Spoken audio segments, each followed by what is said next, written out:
mosquito hematófago llamado Lutzomia.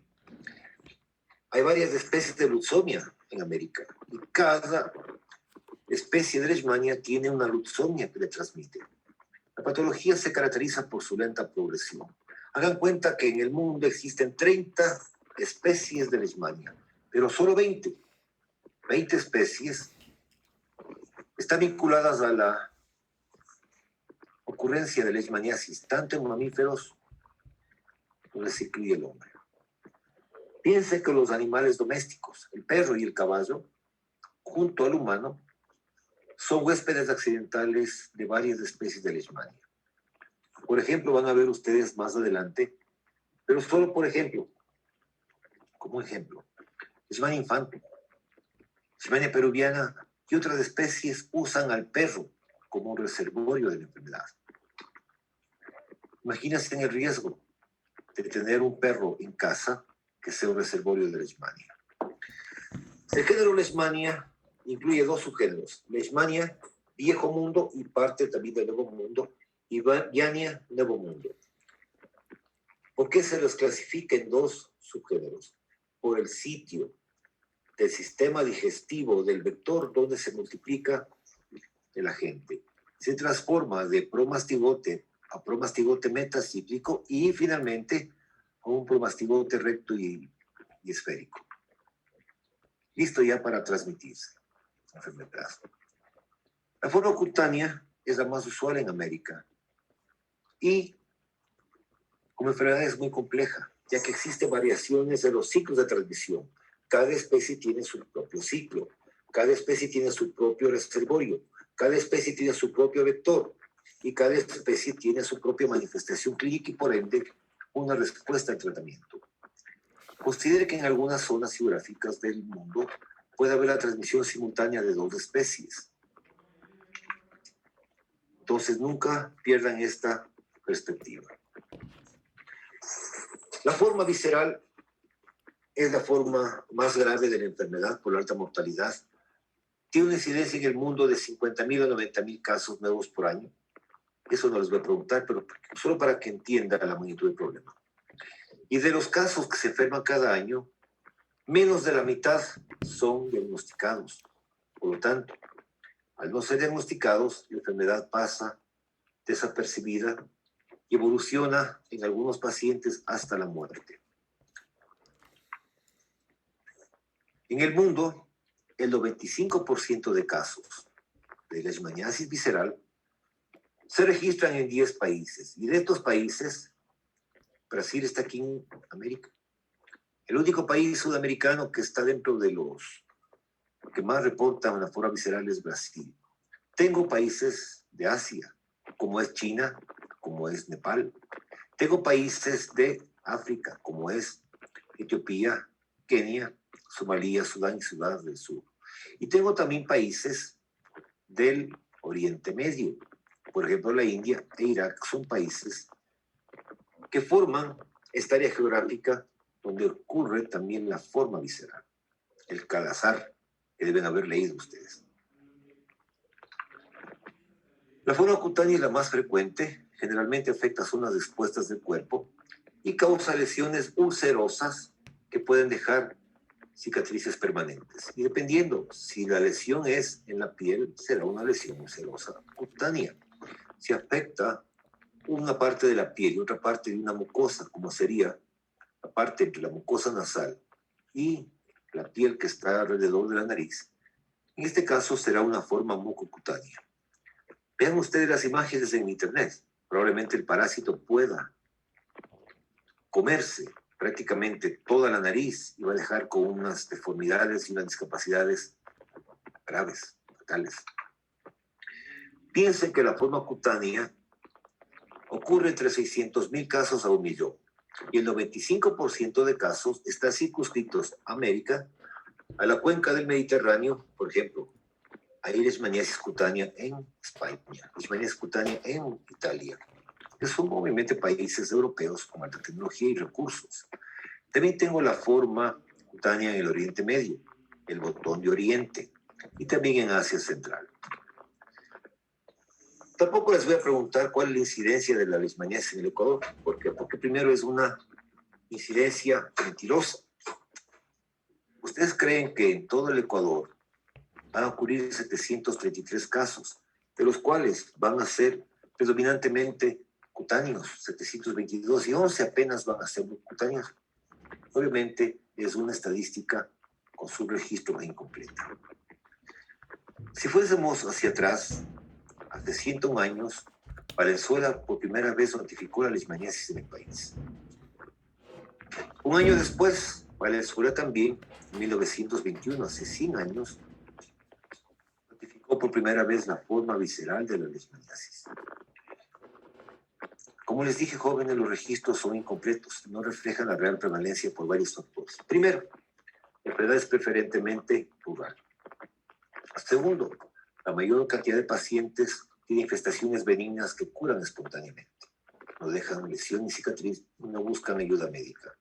Y también porque los casos, generalmente que tienen larga evolución, no se confirman por laboratorio.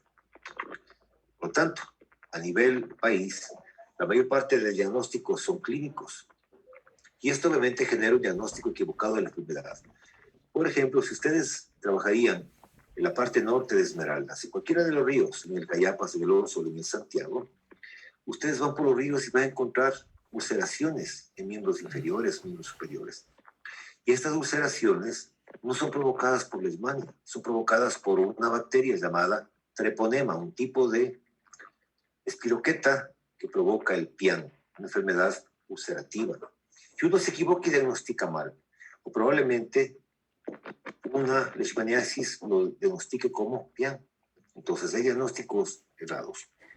Para que el gobierno asuma el tratamiento y le dé los antimoniales de glucantime, debe haber una notificación parasitológica de la enfermedad. Si yo veo al paciente, yo hago constar en mi registro del parte diario que tenía un paciente con leishmaniasis, y ese paciente luego va a otra unidad donde le hacen el estudio de amastigote, que es un flagelado muy fácil de diagnosticar. Ustedes, si tendrían una lesión en la piel, le raspan alrededor de la lesión para que salga suero, hacen una impronta, pegan la placa y dejan secar. Y mandan a tinción. Se coloca con Giemsa. Ustedes podrían ver, poniendo una gotita de aceite a 100X, coleta de inmersión, podrían ver claramente al parásito. Es muy fácil el diagnóstico de la leishmaniasis. Y obviamente la gente en el campo no está buscando ayuda médica, simplemente compra alguna pomada cicatrizante y listo. Hay automedicación y por eso la incidencia es baja. Solo miren nomás este mapa del Ecuador. ¿Cuál es la provincia que más aporta la enfermedad? Pichincha. ¿Y en qué área? Por aquí estamos Tanegalito, Puerto Quito, Los Bancos, Gualea, Acto. Son áreas donde existe la enfermedad y existe obviamente casos. Pero ¿creen ustedes que una zona selvática como es Sucumbíos, Orellana, Pastaza, Morona, Santiago, o Zamora Chinchipe, donde existe una amplia variedad de reservorios silvestres, no exista mayor número de casos? Obviamente esto es la justificación más importante para decir que los registros y estadísticas no son reales. En varias patologías les dije que los hombres entre 20 y 50 años son los más afectados. Y también son los más afectados en la leishmaniasis. Vean ustedes aquí. De 20 a 49 años predominan los casos en relación a otros grupos etarios, y dentro de este grupo predominan prácticamente con una relación de 2-1 los hombres respecto a las mujeres. Esto aprendieron ya en parasitología, por lo tanto, es un recordatorio nada más que pertenecen al subreino protozoario o de Clinoplastea, familia Trypanosomatidae, son primas hermanas, leishmanias del Trypanosoma cruzi, y género Leishmania y subgénero Leishmania viania. Leishmania, viejo mundo y parte del nuevo mundo, y Viania, nuevo mundo. ¿Por qué se diferencia? Ya les dije, jóvenes, por el sitio donde el vector se multiplica en el tracto digestivo. Y dentro del género y subgénero Leishmania existen complejos. Por ejemplo, tengo complejo mexicana con las especies mexicana, amazonensis, venezuelensis y pitafolia. Tengo el complejo de Leishmania donovani, con la especie Chagassi, que provoca la forma visceral. Y tengo el complejo de Leishmania brasilensis con 4 especies: brasilensis, panamensis, cuyanensis y colombiensis. Entonces, estas son las especies y los complejos. Cada especie tiene su propio vector y tiene su nicho ecológico, un área de América donde están causando enfermedades. Y cada especie provoca un tipo específico de enfermedad. Por ejemplo, la Leishmania brasilensis puede provocar tanto la forma cutánea como mucocutánea. La peruviana, cutánea. Mexicana, cutánea. Amazonensis puede provocar cutánea, difusa, mucocutánea o visceral. Y también la Leishmania chagassi, que provoca la forma visceral. Penocelensis y pitafoid, la forma cutánea. Me imagino que esto lo verán ustedes en detalle el próximo año para recordar las clases de parasitología y epidemiología. ¿Por qué digo que la leishmaniasis es una zoonosis? Por el alto número de hospederos animales. Por ejemplo, la Leishmania peruviana tiene como reservorio primario a los roedores de la especie Phyllotis y también a los roedores Acodon. Tiene como huéspedes secundarios a los perros. Vamos anotando. Leishmania peruviana, perro. Leishmania guyanensis.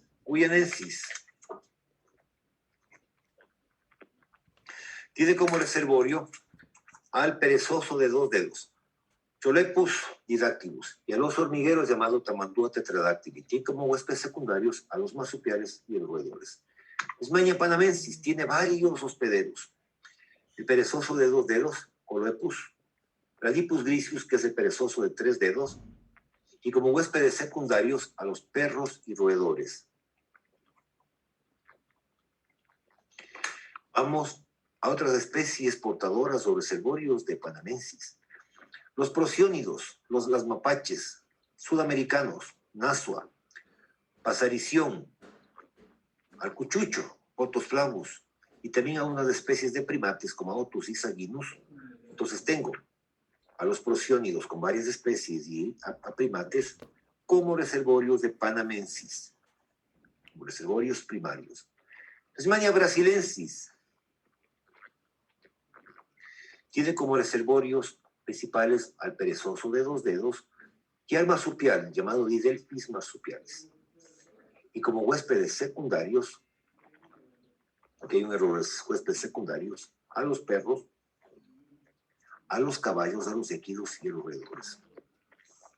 Amazonensis y mexicana tiene como reservorios a roedores de la especie Cimodon, también al marsupial Didelphis marsupialis. Recuerden a este marsupial, ¿dónde lo habíamos señalado? En la fiebre amarilla, en el ciclo selvático amazónico y también en la leptospirosis. Vamos a Chagassi. Chagassi tiene como reservorios principales a los zorros y a los lobos. Cerdoción, un zorro sudamericano, y Calopex, un lobo sudamericano. Tiene como huésped primario, juntos el zorro, el lobo y las zarigüeyas, los marsupiales, Didelphis marsupiales, son reservorios de Chagassi. Y vean la amplitud de la zona de Brasil, prácticamente gran parte de la costa atlántica de Brasil, y obviamente hacia tierra firme, hacia la selva, son áreas donde está la enfermedad. Vamos aquí a Uruguay, también tiene Uruguay, parte de Argentina, la parte norte, Panamá, como es Paraguay, el Chaco boliviano,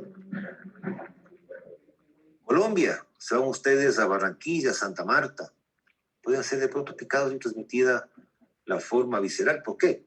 Porque también los perros son reservorios principales de la Leishmania chagassi.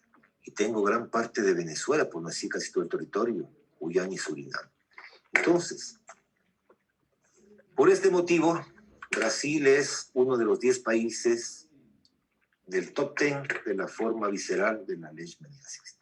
Y además de el lobo, pues, Licalopex, y también de Didelphis marsupialis, tengo como reservorios a los armadillos, Dasypus novemcintus, 9 cinturones. Si ustedes cuentan los anillos, es una especie de armadillo que tiene 9 aritos a nivel del abdomen. A más de los animales que tienen a la enfermedad, obviamente que le vuelve una zoonosis, hay factores socioeconómicos que provocan la enfermedad. ¿Cómo cuáles? La pobreza, vivir en zonas urbanas marginales, con viviendas precarias, en hacinamiento, con deficiente saneamiento ambiental, donde se acumula la basura y atrae roedores, y obviamente los roedores atraen vectores, con áreas donde existe un alcantarillado insuficiente o inexistente. El comportamiento humano es un factor también importante. ¿Por qué? Porque cuando hace calor en el invierno, la gente trata de dormir en un área fresca y duerme fuera de casa, a intemperie. Y también duermen a nivel de piso, en planta baja. No quiere decir que duerman sobre el suelo, duermen a nivel de suelo, de planta baja. Súbele a esto una parte económica que genere un mal ingreso económico que a su vez genere también una mala nutrición de proteínas, vitamina A, zinc y hierro. ¿Qué hace esta deficiencia de proteínas, vitamina, hierro y zinc? Que las enfermedades parasitarias por leishmania probablemente evolucionen a una forma compleja y completa. A la parte socioeconómica se añade la exposición laboral, trabajar e introducirse en la selva por cacería para ver madera y también la deforestación. ¿Por qué? Porque si empiezo a talar los árboles, se espantan los animales que tienen o que son fuente de alimentación de la leucemia y queda el mosquito. Vamos a la parte ambiental. Las ciudades de la costa y el oriente van creciendo. Y este crecimiento obviamente obliga a que las ciudades se metan dentro de las áreas boscosas, selváticas. A esto súbelen los cambios de la temperatura. Ya se les dijo que cuando hay mayor temperatura, los mosquitos de fase de huevo se hacen hembras, se diferencian a hembras. Y por ende, obviamente, va a haber una mayor población de mosquitos hembras. Súbelen las precipitaciones de humedad que generan amplias zonas de reproducción del vector. Por lo tanto, el cambio climático tiene un efecto sobre el vector y los reservorios. Súbelen a esto desastres naturales. Cuando yo modifico el ecosistema, estoy alterando, obviamente, la posibilidad de que el vector sobreviva y también incido sobre el tamaño de la población del vector. Mayor temperatura, mayor humedad, mayor crecimiento poblacional del vector. También la temperatura tiene un efecto directo sobre el agente biológico. Ya saben ustedes que a mayor temperatura, menor duración del ciclo biológico en varias patologías. Si ocurre sequía, si ocurren inundaciones que obligan que grupos poblacionales grandes tengan que emigrar para encontrar resguardo, comida, probablemente esa gente puede estar parasitada y lleve de una zona endozótica y endémica a una zona donde no existe la enfermedad, pero sí el vector. Y probablemente esa gente también se traslade con sus mascotas, con sus perros o sus caballos. Y probablemente puedan llevar a Leishmania peruviana, Phaldamensis, Persiliensis o Chagassi, que pueden ser los perros reservorios, o de Leishmania brasiliensis, que es el caballo léquido. En cuanto a la transmisión, esta parte sí, tal vez sea nueva para muchos de ustedes, porque me imagino que vieron en parasitología y saben que se transmitía por el mosquito nada más. Pero van a ver este momento que las especies de Leishmania se transmiten indirectamente entre huéspedes por la picadura de moscas del género Phlebotomus en el viejo mundo y Lutzomia en el nuevo mundo, que son sus vectores biológicos. Cada especie de Leishmania está adaptada a la transmisión por especies de Lutzomia que son prevalentes en determinada área geográfica. A más de los mosquitos, en los perros existen dos vectores adicionales. Las garrapatas, ¿cuáles? Dermacentor variabilis y Difficephalus sanguineus, que son dos especies de garrapata, y la pulga, el perro, llamada Cenocephalides canis, actúan también como como vectores mecánicos, clarito digo, no biológicos, vectores mecánicos de la peste. Y participan por ende de la transmisión entre perros sanos a perros, entre perros enfermos a perros sanos. Consideren que los perros, los caballos, inclusive el mismo hombre, puede permanecer asintomáticos por largos periodos de tiempo, incluso llegar a la cronicidad sin manifestaciones clínicas. Tengo otras formas de contagiarme, por transfusiones sanguíneas. Se ha visto la transmisión transplacentaria en perros, en ratones y en humanos. Los perros que de pronto tienen una lesión empiezan a lamerse la lesión y pasan a la mastigote del área, de pronto una ulceración hacia los genitales porque se lamen los perros y puede haber un contagio por vía sexual. El contagio en perros generalmente es horizontal, pero puede haber otras vías. Vamos al periodo de infestación. Depende obviamente del tipo de leishmaniasis y también del área geográfica, si es en el Nuevo Mundo o en el Viejo Mundo. Generalmente en zonas endosóticas y en zonas endémicas, la parasitosis es usual y por ende puede haber casos asintomáticos con portadores sanos. Pero en caso de una primera infestación, generalmente transcurren de 1 a 2 semanas a varios meses en el Nuevo Mundo y hasta 3 años en el Viejo Mundo para que se evidencie la enfermedad. Por lo tanto, no es que me picó el mosco ahorita y ya mañana desarrollo la úlcera. No es así. Puede tomar de 1 a 2 semanas hasta varios meses, incluso 3 años. En la forma visceral, las manifestaciones pueden empezar luego de un periodo de infestación de 10 días hasta varios años, siendo más patente la infestación entre el mes segundo y mes sexto. Conozcan al vector, a la dulzomia. Y el Phyllocotomus en el Viejo Mundo probablemente nunca vayan allá y capaz que solo quedará una imagen como parte del aprendizaje. Pero estas mosquitas llamadas mosca arena o mosca de arena, la van a encontrar en varias áreas, inclusive cerca a Guayabamba. Vayan a bañarse por esos balnearios que hay, yéndose como para Tabacundo, bajan al río y cogen a la izquierda, cruzan el puente y llegan a unos balnearios que hay en la zona con toboganes.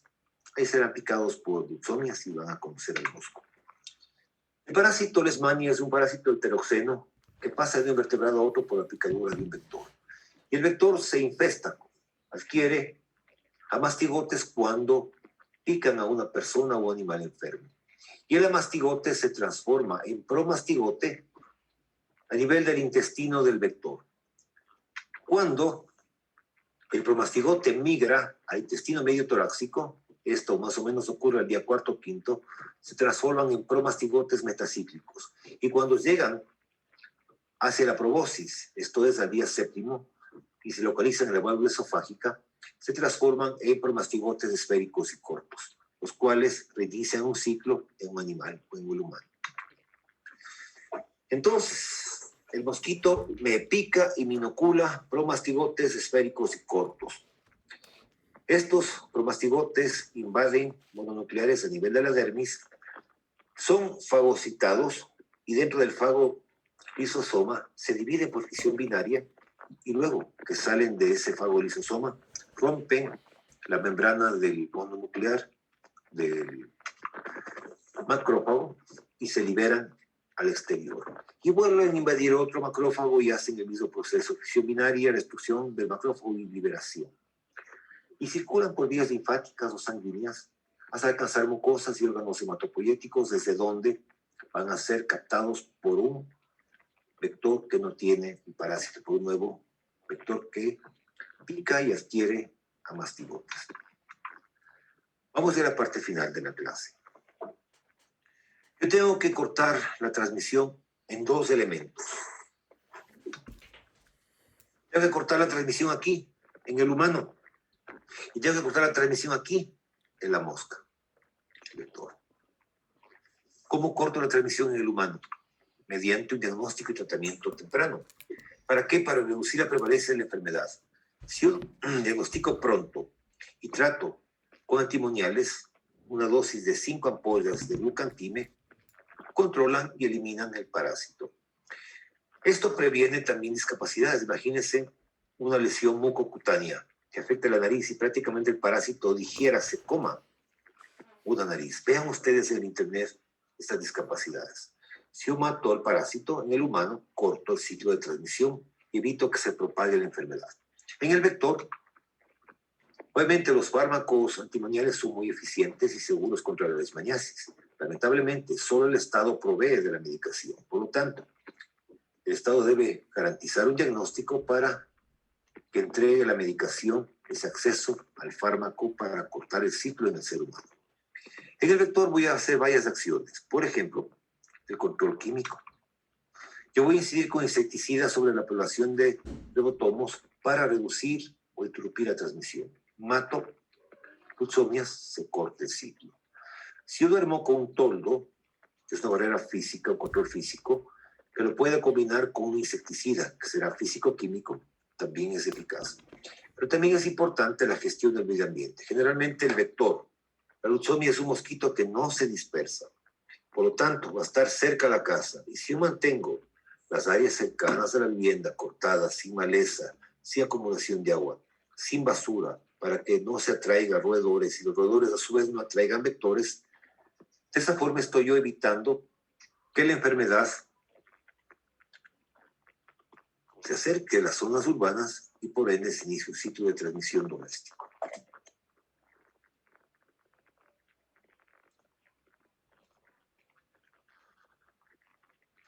Bueno, espero que hayan entendido. Preparen bien su trabajo, su examen. Son preguntas muy puntuales de este tema. Próxima semana está listo ya en el sistema, la clase de peste. Termina ahí el material de estudio. La siguiente semana van a haber accidentes de tránsito con un componente de un agente químico llamado alcohol como causa de accidentes. Y si terminamos a una hora, en buena hora para ustedes, la clase 14 habrá un repaso, una revisión general. Podemos chequear listas, ver las asistencias de ustedes, si es que tienen la certeza de que sí asistieron. Yo no los tengo registrados. La siguiente semana es el examen conmigo. Y la semana 16 hacemos la revisión del examen, breve ya para darle las notas a ustedes. Esos jóvenes, cuídense un montón. Nos veremos la próxima semana.